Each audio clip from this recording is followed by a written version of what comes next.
a las normas se nos tiene que llegar a acuerdo de base del destino. Ajá. Buenas tardes, vamos a empezar la clase. Buenas tardes.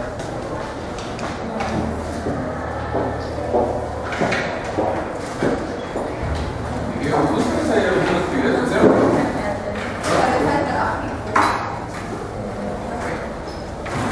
¿Quién ustedes fue o cómo usted quería prosigue? Le quería preguntar, hay un actual memorial de participada del reconocimiento judicial. Lo de que el bien inmueble tenía que estar en mi poder, ¿en dónde nos va a encontrar? No es algo que pueda encontrar y no es algo que necesariamente sea así. Lo que pasa es que si usted toma el caso del arrendamiento, fue lo que hizo la mayoría, toma el caso del arrendamiento, en donde usted dice, yo di en arrendamiento este inmueble y mi inquilino lo está deteriorando o presumiblemente lo va a deteriorar,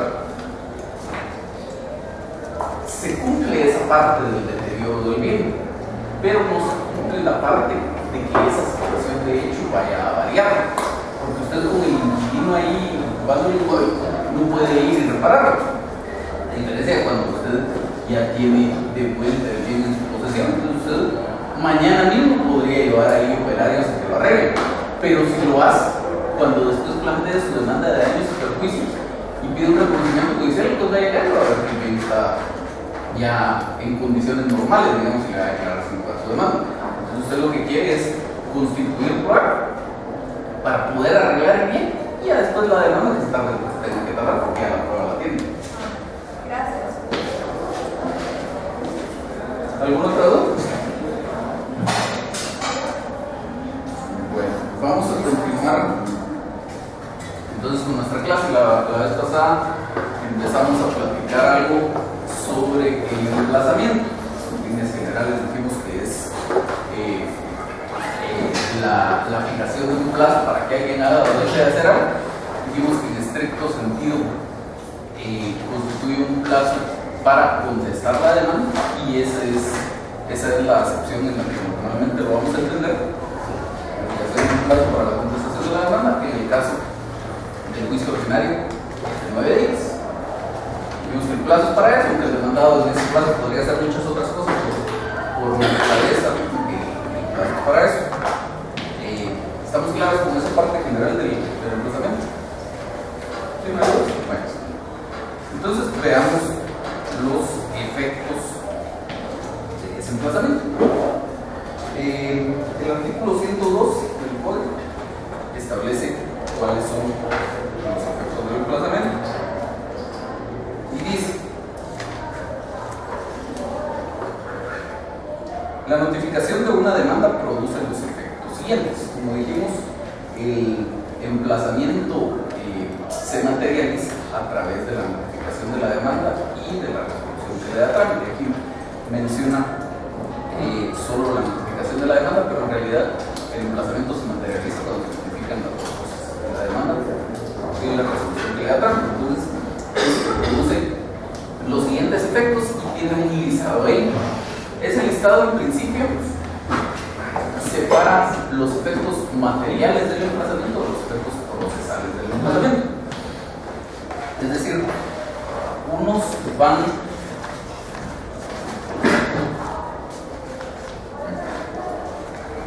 perdón, ¿alguien tiene un Kleenex o algo que podamos usar para borrar acá? Gracias.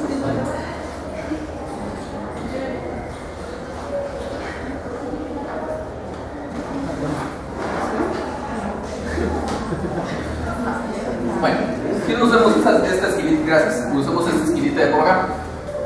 ¿Se recuerdan que dijimos que el proceso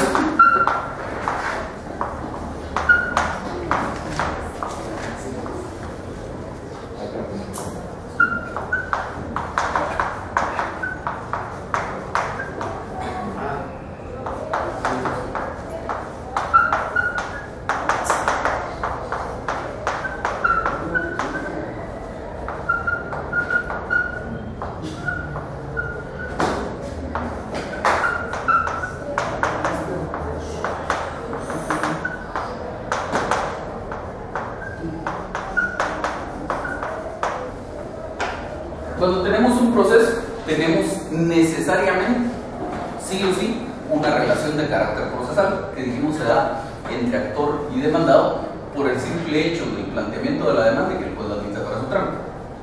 Una vez que pasa eso, ya existe una relación de carácter procesal entre actor y demandado. Y aparte tenemos una relación de carácter material invocada, es decir, el actor dice que existe esa relación de carácter material, pero en este momento la dejamos solo en categoría de invocada, porque ya después en el curso del proceso vamos a ver si era cierto o no era cierto.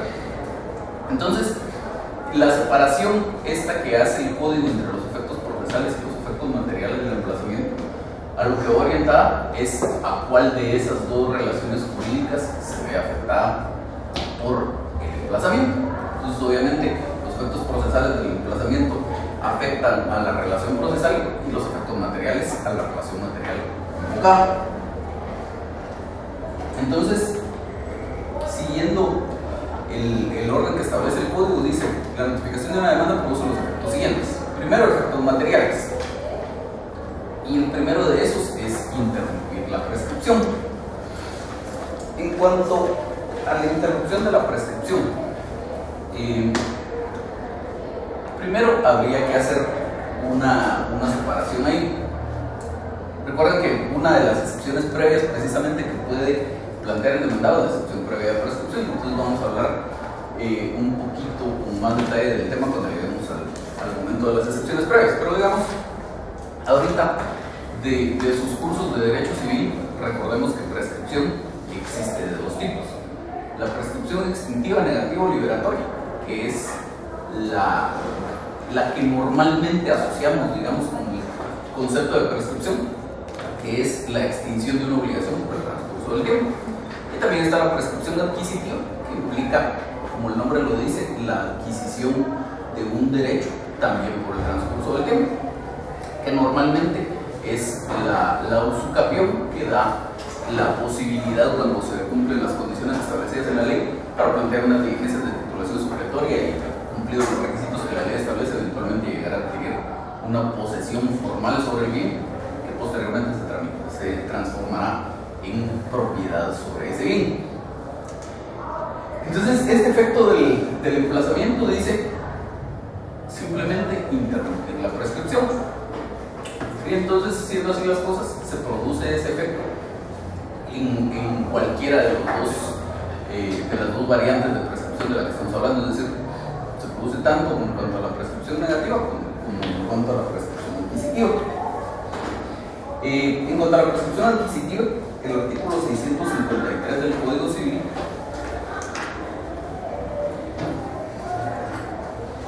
establece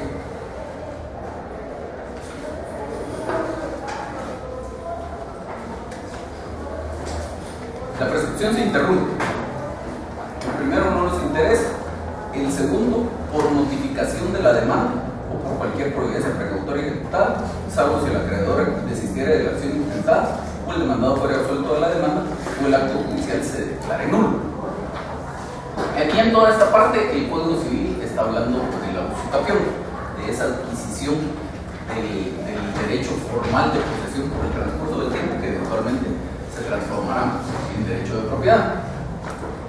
Entonces, así las cosas, cuando habla aquí de que esa prescripción se interrumpe por notificación de la demanda, de lo que estamos hablando es: yo estoy poseyendo este bien, en el entendido de que en teoría se cumplen los supuestos que la ley establece para que pueda darse la usucapión, que es una posesión pública, pacífica, de buena fe, a nombre propio, a título de dominio, y que debería ser por más de 10 años.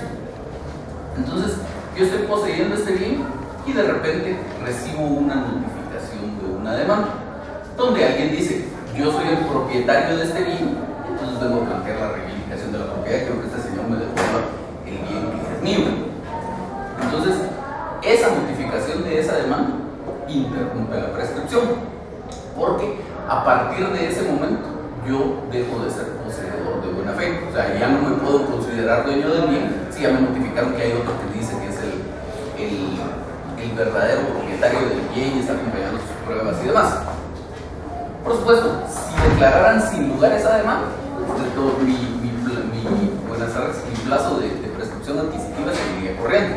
Pero a lo que va orientado este efecto de la prescripción es que si eso pasa, digamos, en el 8º año que yo tengo que estar poseyendo el bien, y ese otro juicio, el de reivindicación, se tarda 5 años en ser tramitado, yo cumplido los 10 años no podría decir, bueno, ya se cumplieron mis 10 años y es la estipulación supletoria mientras el otro juicio está en trámite. Ahí estaría interrumpida la prescripción. Y luego, en cuanto a la prescripción extintiva, el artículo 1501 del Código Civil establece la prescripción extintiva negativa o liberatoria ejercitada como opción o como excepción por el deudor extingue la obligación. El otro párrafo no nos interesa por el momento. Y el 1506, que dice la prescripción se interrumpe y utiliza prácticamente, puede estar en la misma redacción que el otro artículo que veíamos, por demanda judicial debidamente notificada o por cualquier providencia precautoria ejecutada, salvo si el acreedor desistiera de la acción intentada o el demandado fuera absuelto de la demanda o la acción judicial se declare nulo. Entonces aquí de lo que estamos hablando es todas las obligaciones civiles tienen un plazo de prescripción. Ya vamos a ver cuando veamos la excepción previa de prescripción. Básicamente, la ley establece ciertos plazos de prescripción específicos para algunas obligaciones. Entonces dice, por ejemplo, la obligación de rendir cuentas prescribe por el transcurso de un plazo de 3 años, la obligación de pago de honorarios profesionales por el transcurso de un plazo de 2 años, algunos daños y perjuicios por el transcurso del plazo de 1 año, etc. Y luego hay una norma general que dice, en cualquier caso no específicamente previsto, la obligación prescribe por el transcurso del plazo de 5 años. Entonces siempre una obligación prescribe tiene un plazo de prescripción. Entonces, si yo estoy en cualquiera de esas situaciones en que pudiera ser obligado a pagar alguna determinada cantidad de dinero, porque acuérdense que mientras un juez no lo diga, es una relación material invocada, no necesariamente existente. Entonces, si yo tuve un accidente con alguien y de esa cuenta eventualmente esta persona me pudiera reclamar daños y perjuicios y yo pudiera estar obligado a pagarle esos daños y perjuicios, digamos que fue un choque de vehículos, en ese caso el plazo de prescripción es de 1 año.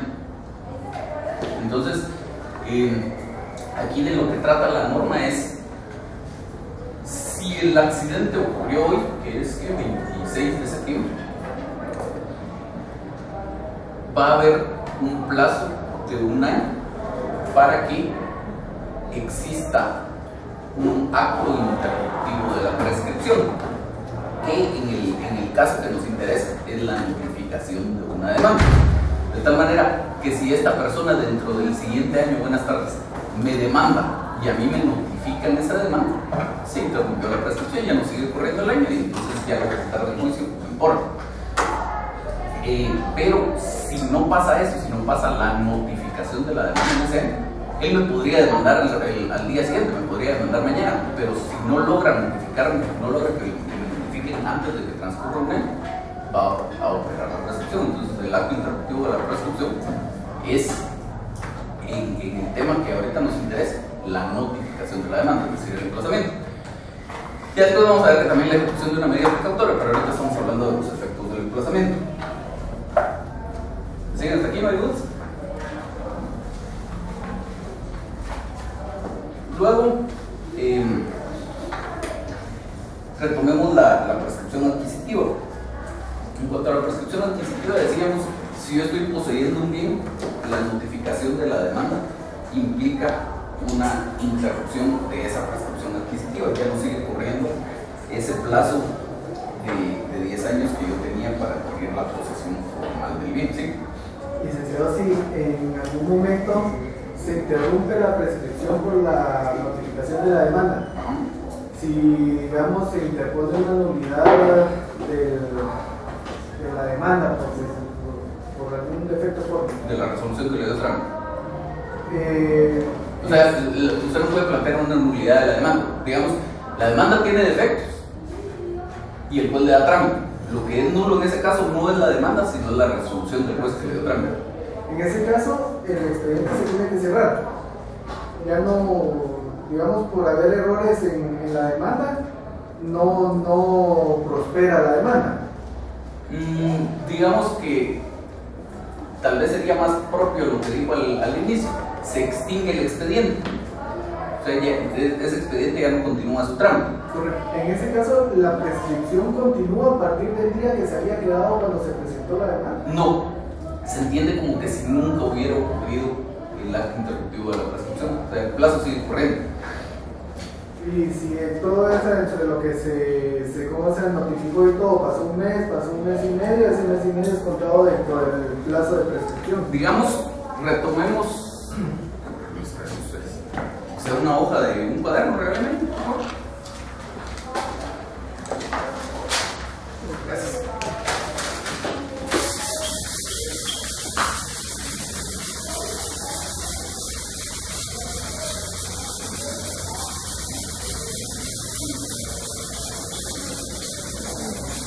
Todo por el sonido, pero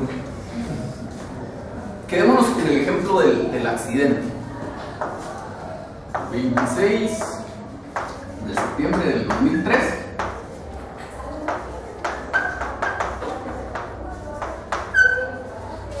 Ocurrió un accidente. Entonces, como todos los plazos, empieza a contar a partir del siguiente día.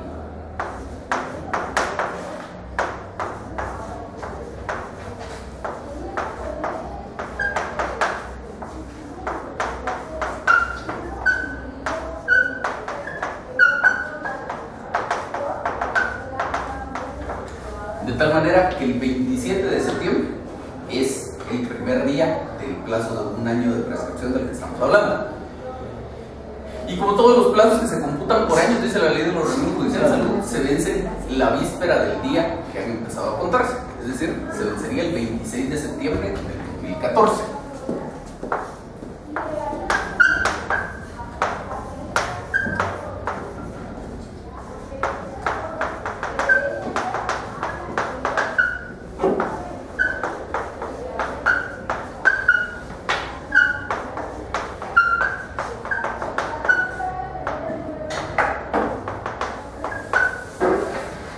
Entonces aquí lo que nos está diciendo la norma es la prescripción se interrumpe con la notificación de la demanda.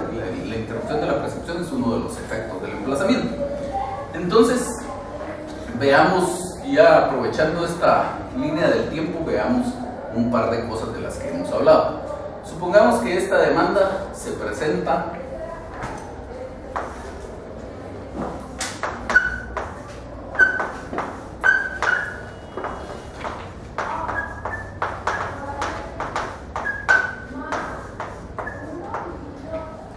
el 1 de octubre del 2013, dentro de 4 o 5 días ya está presentada la demanda. Pero por la razón que sea, resulta que yo me fui al extranjero a estudiar durante un año, no me lograron notificar aquí, llegamos al 26 de septiembre del 2014 y no me han logrado notificar. Y para que nos sirva el ejemplo, tampoco han logrado ejecutar una sola medida precautoria. Y entonces a mí me notifican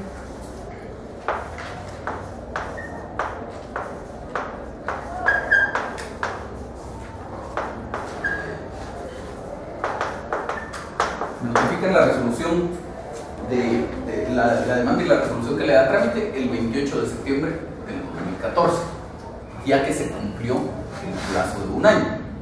Todavía no ha llegado a su duda, pero es solo para que veamos el otro supuesto este. Entonces ahí, cuando a mí me notifiquen, suponiendo que esto fuera un juicio ordinario, dentro de los 6 días siguientes yo voy a poder plantear mi excepción previa de prescripción. ¿Por qué? Se cumplió el plazo de un año sin que existiera un acto interruptivo de la prescripción. No hubo una ejecución de una medida precautoria, que en este momento no nos interesa tanto, y no hubo una notificación de una demanda, que es lo que nos tiene en este momento ocupados. Entonces, se consumó el plazo de prescripción y eso me habilita para que una vez notificado yo pueda dentro de los 6 días siguientes plantear mi excepción previa de prescripción. Ahora lleguemos al ejemplo suyo. Supongamos que no fue tan dramática la cosa, sino que siempre notificada, presentada la demanda aquí el 1 de octubre del 2013 a mí me notifican el 5 de octubre del 2013. Aquí ya estoy yo emplazado. Supongamos que el día, no sé, pero supongamos que el 5 de octubre del 2013 es un día. Y entonces, a partir de ahí, yo estoy emplazado.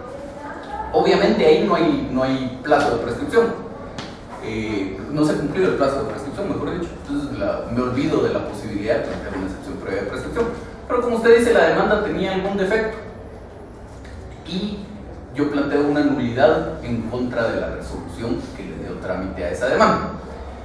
Entonces, dentro de los 3 días siguientes, que es el plazo que tengo para interponer la nulidad, supongamos, si quieren mejor veámoslo con días hábiles de verdad para funcionar el demanda.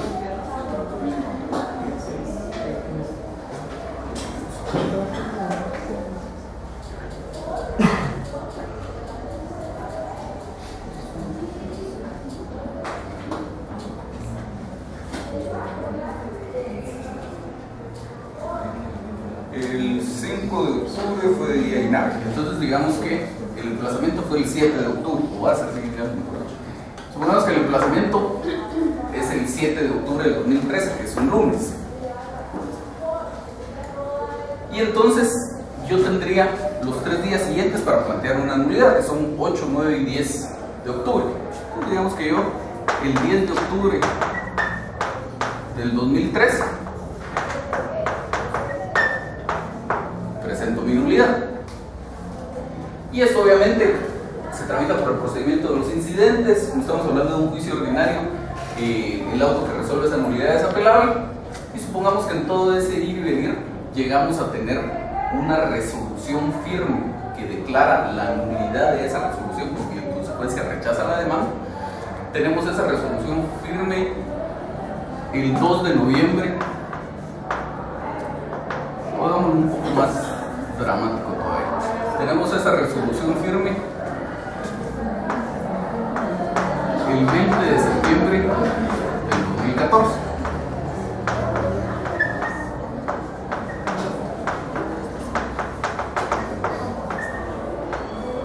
¿Sí?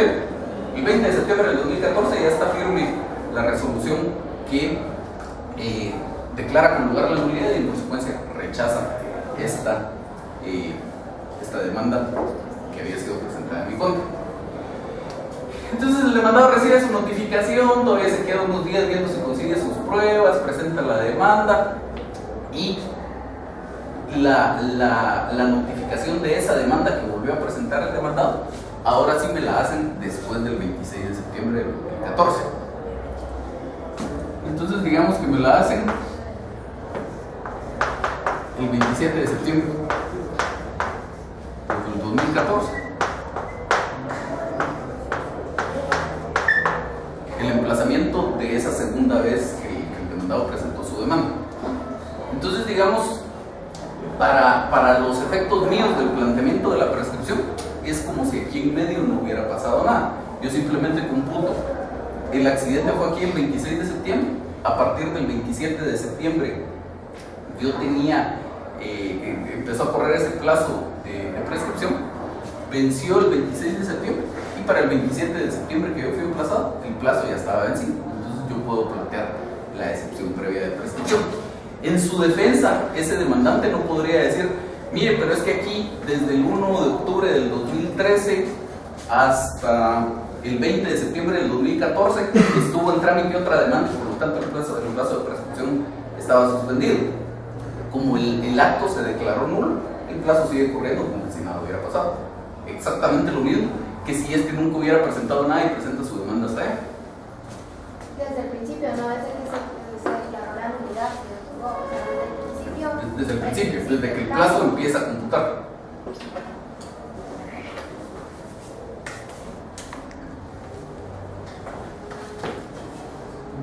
¿Está claro el punto este? ¿Sí? Entonces decíamos que en cuanto a la prescripción adquisitiva, el artículo 622 del Código Civil dice: la buena fe del poseedor consiste en la creencia de que la persona de quien recibió la cosa era dueña de ella y podía transmitir su dominio. Y el 623 dice, la buena fe dura mientras las circunstancias permiten al poseedor presumir que posee legítimamente o hasta que se citado un juicio. Entonces es lo que les decía, a partir del momento de que a este que está poseyendo el bien le notifican una demanda donde alguien más se atribuye un mejor derecho sobre ese bien, deja de existir una posesión de buena fe. Yo ya no me puedo considerar ser el legítimo titular de ese bien. Por supuesto, si la demanda es declarada sin lugar, entonces sí, pero para los efectos de considerar este efecto del emplazamiento, entonces entendemos que si me notifican a mí esa demanda, se va a entender por intermedio de la prescripción. Yo ya no puedo considerarme un poseedor de buena fe, por lo tanto no puedo acceder eventualmente a una titulación supletoria sobre ese bien. Y en cuanto a la prescripción extintiva, dice que el artículo 1430 del Código Civil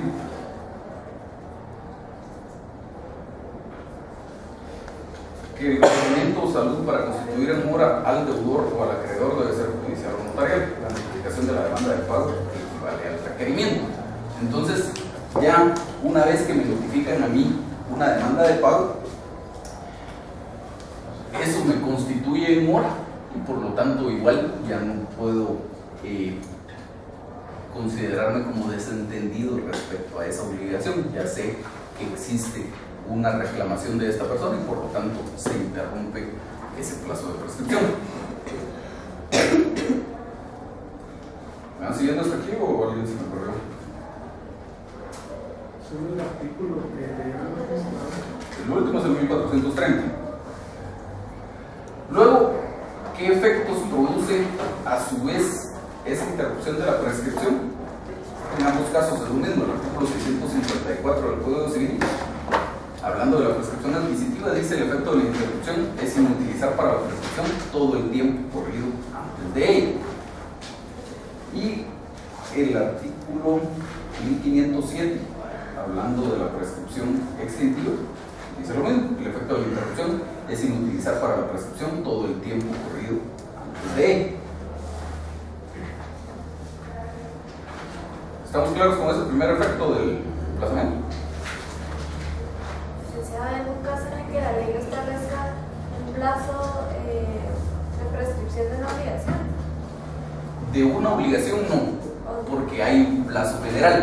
O sea, la ley va estableciendo plazos específicos y luego dice: en cualquier caso no previsto específicamente, la obligación prescribe por el transcurso del plazo de 5 años. Pero recuerden que estamos hablando de obligaciones y por eso se lo subrayo, del derecho de obligaciones que ustedes vieron. Es decir, una relación personal. No estamos hablando de otros supuestos, como por ejemplo acciones reales. No estamos hablando de otros supuestos en los que en realidad no existe una obligación de una persona para con otra, sino un derecho de una persona de plantear una demanda dadas determinadas circunstancias. Entonces, por ejemplo, que lo vamos a entender mejor cuando veamos excepciones previas y veamos la diferencia entre caducidad y prescripción.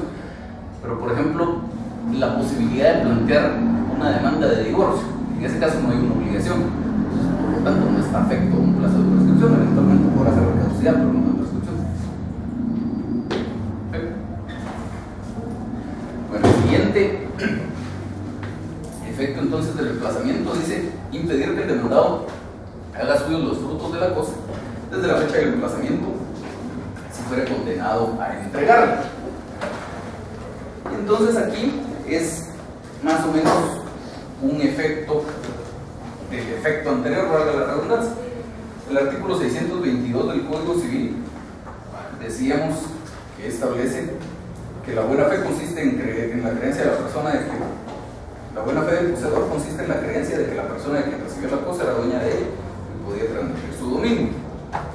El siguiente, que dice: la buena fe dura mientras las circunstancias permiten al poseedor presumir que posee legítimamente o hasta que es citado en juicio. Y el 624, que dice: efectos de la posesión de buena fe. El poseedor de buena fe que haya adquirido la posesión por título transitivo de dominio goza de los derechos siguientes. Primero, hacer suyos los frutos percibidos mientras su buena fe no sea interrumpida. Y como la buena fe se interrumpe con la notificación de la demanda, pues ya no puede seguir haciendo suyos esos frutos de la cosa.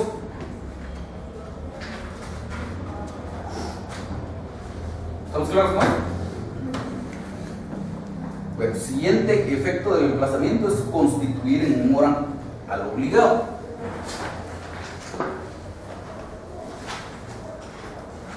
El artículo 1428 del Código Civil dice que el deudor de una obligación exigible se constituye en mora por la interpelación del acreedor. Y luego el 1430 que ya leímos, el requerimiento para constituir en mora al deudor o al acreedor debe ser judicial o notarial. La notificación de la demanda de pago, que es este emplazamiento, equivale al requerimiento. Entonces, ya con este emplazamiento, el efecto sería que el deudor va a estar en una situación de mora. Por supuesto, hablando de obligaciones civiles. Si es de obligaciones mercantiles, el Código de Comercio establece que la mora es automática. A partir del día siguiente de que la obligación debía cumplirse y no se cumplió, ya el deudor está en una situación de mora, que establece el artículo 677 del Código de Comercio. La norma dice: en las obligaciones y contratos mercantiles se incurren moras sin necesidad de requerimiento desde el día siguiente a aquel en que venzan o sean exigibles. Se exceptúan de lo dispuesto en este artículo los títulos de crédito, las obligaciones y contratos en que expresamente sea pactado por contrato. Pero la regla general en cuanto a estas obligaciones mercantiles es que no hay necesidad de una interpelación para que el deudor esté en una situación de mora. Y por lo tanto, si la mora es automática a partir del día siguiente en que la obligación era exigible, ya no sería ese un efecto del emplazamiento. Ya para cuando llegue el emplazamiento, ya está en mora. Si no, no se podría plantear la demanda si la obligación no fuera exigible todavía. Entonces, sería un efecto del emplazamiento solo en las obligaciones civiles. El siguiente efecto del emplazamiento es obligar al pago de intereses legales aun cuando no hayan sido pactados. Y entonces este es consecuencia del efecto anterior. Es decir, si como consecuencia del emplazamiento yo como deudor me constituyo en una situación de mora, al estar en situación de mora me veo obligado a tener que pagar intereses legales. Entonces, nuevamente sería un efecto solo en las obligaciones civiles, porque en las obligaciones mercantiles ya vimos que la mora sería automática. Entonces, en las obligaciones civiles dice el artículo 1433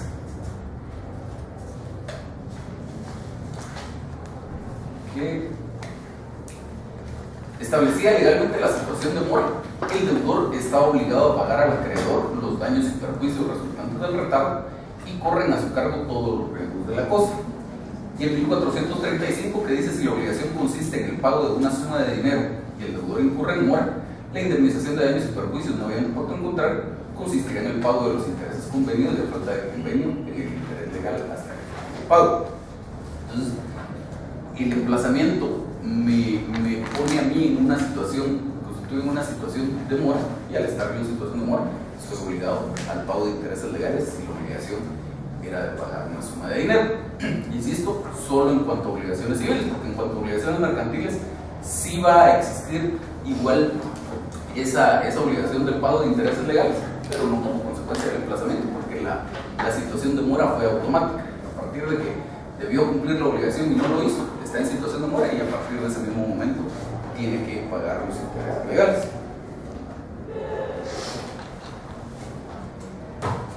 El interés legal está establecido en el artículo 1947 del Código Civil, que dice: el interés legal es igual al promedio ponderado de las tasas de interés activas publicadas de los bancos del sistema al día anterior a la fecha de su fijación, reducido en 2 puntos porcentuales. En efecto de su publicación, en caso de duda o discrepancia, se solicitará informe a la Superintendencia de Bancos, el cual tendrá carácter definitivo. Entonces, esa es la tasa de interés a cuyo pago estaría obligado este deudor como consecuencia de este emplazamiento. Siguiente efecto del emplazamiento es hacer anulables la enajenación y gravámenes constituidos sobre la cosa objeto del proceso con posterioridad al emplazamiento.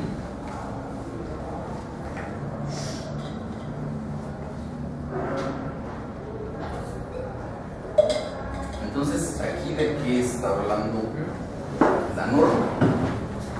Es una situación medio confusa y que requiere un poco más de análisis el establecer cuándo de verdad sería aplicable este efecto del emplazamiento. Dice, se hacen anulables la enajenación o gravámenes que existan respecto a esa cosa. ¿Qué quiere decir anulable? Quiere decir que es una nulidad relativa. ¿Se recuerdan de sus cursos de derecho civil? Existe nulidad absoluta y nulidad relativa. La nulidad absoluta, que es ipso iure, en pleno derecho, no necesita de declaración judicial en el plano teórico. En la práctica sí, pues plantea una demanda para que se declare, porque si no, no habría forma de saber si efectivamente se produjo el supuesto de nulidad o no. Pero el hecho es que la nulidad relativa sí necesita siempre de una declaración judicial, porque podría ser subsanada la causal de nulidad por una aceptación expresa o tácita del supuesto perjudicado. Incluso si no se plantea la demanda dentro del plazo establecido en la ley, pues igual se perfecciona ese acto